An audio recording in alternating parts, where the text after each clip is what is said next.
میرا سوال یہ ہے کہ آپ جو درس دیتے ہیں MTA پر تو اسی میں سے میں نے ایک سوال خاص کیا ہے کہ جب فرعون ڈوب رہا تھا مر رہا تھا تو اس نے کہا کہ میں اسی رسی پر ایمان لاتا ہوں جس میں بنی اسرائیل ایمان لاتے ہیں. تو خدا تعالیٰ نے کہا کہ تو اب ایمان لاتا ہے کیونکہ اس سے پہلے نافرمانی کر چکا ہے. یہ کوئی کچھ بھی نظارہ تھا یا الہام تھا جو فرعون کی طرف گفتگو تھی اس سے باقاعدہ. اس بات کو میں نے ایک اور مضمون میں بھی استعمال کیا اس بات کے حوالے کے طور پر کہ اللہ تعالیٰ تو ہر ایک سے کلام کر سکتا ہے, اس کے لیے کوئی خالص بندہ ہونا ضروری نہیں ہے. اور یہ جو خدا کا سلوک ہے یہ ساری دنیا میں ہے. سائنسدانوں کو بھی الہام کرتا ہے جب وہ محنت اور کوشش کرتے ہیں. تو خدا تعالیٰ کا کلام کرنا ایسی چیز نہیں جس پہ کوئی مولوی پیر لگا کے بیٹھ جائے.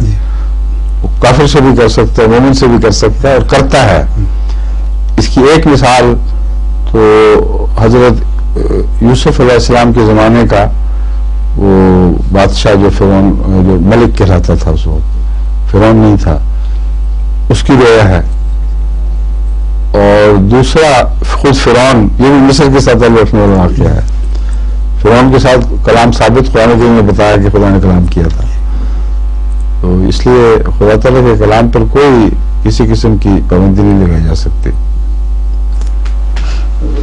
یہ ظہور مہدی آخر